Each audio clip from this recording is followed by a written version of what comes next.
Ayun guys, good morning, good morning. Ayan, back on me. Ayan, nandito sa ating likuran ang newly installed natin. Ito, commission na natin yung system. Sa ngayon, gumagana na siya.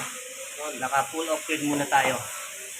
Kasi hindi pa stable yung linya nila dito ng kuryente. Nasa more than 1 kilometers kasi yung linya nila. So, nag-error talaga yung system. Ayan, so gamit natin dalawang piraso sa 200 each. Ito lang siya nakalagay muna sa flooring kasi nga hindi na pwedeng isabit. Ayan, masyadong maliit yung area.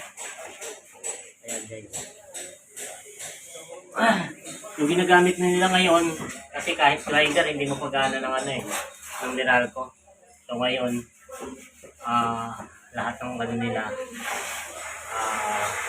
gamit nila gumagana na. So diretso na yung kanilang construction na dito.